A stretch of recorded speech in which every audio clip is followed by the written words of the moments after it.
রাত্রে নামাজ থেকে এসেছে, ঠাস করে পায়ে পড়ে যাওয়া, সেখানে সালামি চাচ্চু দেওয়া, একসঙ্গে গরু কেটে সেই মাংসটা খাওয়া, সারা বছর স্কুল কলেজ ইউনিভার্সিটিতে যাওয়ার পর এই একটা দিন থাকে যখন সকল পরিবারের সঙ্গে একত্রিত হয়ে কোরবানি দিয়ে একত্রে খাওয়া দাওয়া, কথাবার্তা বলা যায়। এটা খুবই একটা মজাদার বিষয়।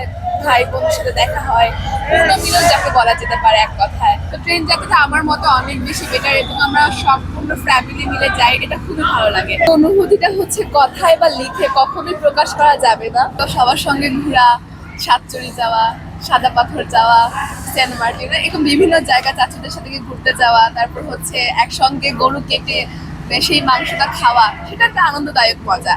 তার সঙ্গে কোনো তুলনাই হয় না। আর মায়েদের চাচিদের হাতে রান্নার তো কথাই নেই। সেখানে সবার সঙ্গে একসঙ্গে থেকে কথা বলে রাতে মেহেদি পরবো, চাচিরা মায়েরা হচ্ছে পিঠা বানাবে, এটা আর একটা মজা।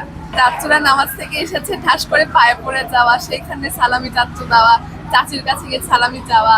তো এইগুলো হচ্ছে লুকিয়ে চাচ্চু ঢুকছে ঘরে, তখন চাচির কাছে গিয়ে হাত পাতা সালামি দাও।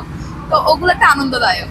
এবং আমার ভাইকেও আমরা দিই সবসময়, কিন্তু হচ্ছে বেশি হচ্ছে পেমেন্ট চাই, তার জন্য দিতে পারি না। আমরা রোজা ঈদে ঢাকায় থাকি, আর কোরবানি ঈদে হচ্ছে আমরা সবাই একসঙ্গে যাই। আমার কাছে মনে হয় যে দুই ঈদে দুটা মজা। রোজা ঈদে হচ্ছে ফ্যামিলির সঙ্গে ঢাকায় থেকে একটা মজা, কোরবানি ঈদে বাড়িতে গিয়ে সবার সঙ্গে একটা মিক্সড হয়ে একটা মজা। আমার কাছে সব থেকে বেটার লাগে এই ট্রেন যাত্রাটা এবং হচ্ছে বাড়িতে গিয়ে কোরবানি করাটা। ইউএফটি ফার্স্টের সাথে ট্রেড করুন যে কোনো জায়গা থেকে। ক্যাম্পাসে ক্লাসের ফাঁকে, ঢাকার জ্যামে বসে কিংবা ঘরে বসে, ট্রেডিং এখন হাতের মুঠোয়। তাই ট্রেড করুন যখন খুশি, যেখানে খুশি।